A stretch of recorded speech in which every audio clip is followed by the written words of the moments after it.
উপস্থিতি যে কথা বলতেছিলাম যে আমরা সামাজিক কর্মকাণ্ডে অনেক রকমের প্রতিযোগিতা করে থাকি, অনেকভাবে উৎসাহিত করে থাকি।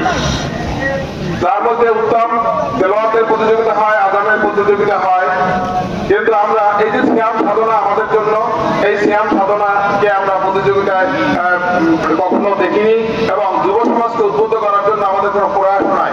তাই এই মসজিদ থেকে আমি ঘোষণা দিয়েছিলাম যারা যে সকল যুবক 13 থেকে 19 অর্থাৎ টিনেজার, যারা 13 বছর থেকে 19 বছরের মধ্যে, তাদের মধ্যে যারা এই সিয়াম সাধনা করবে অর্থাৎ 30টি রোজা রাখবে, 30 তারাবি করবেন এবং 5 ওয়াক্ত নামাজ জামাতে আদায় করবে, তাদেরকে পুরস্কৃত করা হবে। প্রথম পুরস্কার 5,000 টাকা, দ্বিতীয় পুরস্কার 3,000 টাকা, এভাবে তাদেরকে পুরস্কৃত করা হবে।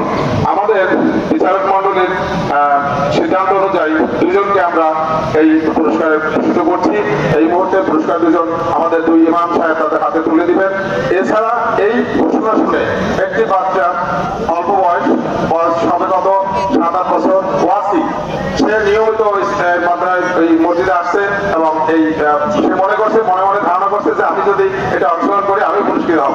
সেজন্য তাকে সৌজন্য পুরস্কার দিয়েছেন আমাদের মেহেদী হাসান। এই 3 জনকে আমরা এখানে পুরস্কৃত করার জন্য আহ্বান জানাচ্ছি। প্রথমে আসবে ওয়াসি। ওয়াসি, তুমি উপস্থিত আছো, তুমি এখানে চলে আসো। আমরা সবাই এই খুদে নামাজি এবং সিয়াম সাধনা করেছে, এবারে সবাই পুরস্কার নিয়ে যাচ্ছে। সবাই জন্য দোয়া করবেন এবং সবাই বলুন একবার মারহাবা।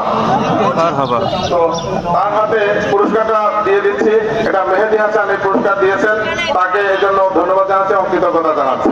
তো হুজুর আছে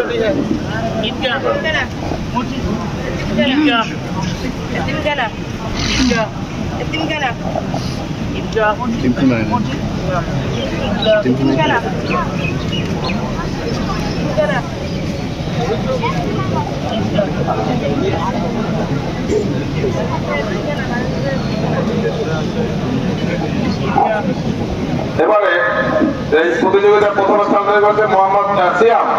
সিয়াম কই? সিয়াম, তুমি চলে আসো। সিয়াম,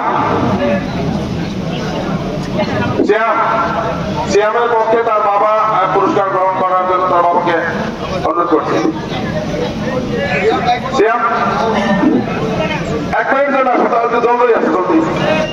আমাদের কালেকশনটা একটু তাড়াতাড়ি করার জন্য আপনারা তৎপর থাকুন। সিয়ামের জন্য সবাই দোয়া করবেন। ও এই প্রতিযোগিতায় নিবেদিত ছিল এবং ওয়ার্ডকে ঘোষণা দিয়েছে ওদের পুরস্কারটা পাবে। সেই পুরস্কারটাও গরিবদের মাঝে বিতরণ করবে, ঈদের খুশি যেন গরিবদের মাঝে পৌঁছে যায়, এই ঘোষণা সে দিয়েছে। এজন্য ওকে সবাই আমরা ধন্যবাদ জানাতে পারি এবং ওর এই সাধনা যেন ব্রতটা যেন অবিরাম থাকে। এরপরে নাজমুল হাসান।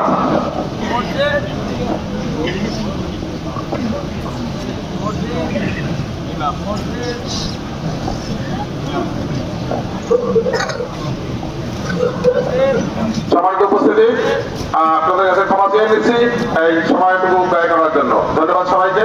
সবাই দীর্ঘজীবী হোক এবং সবার জন্য আল্লাহ সবাইকে রহমত এবং বরকতের ছায়া দিন। আমিন। আসসালামু আলাইকুম।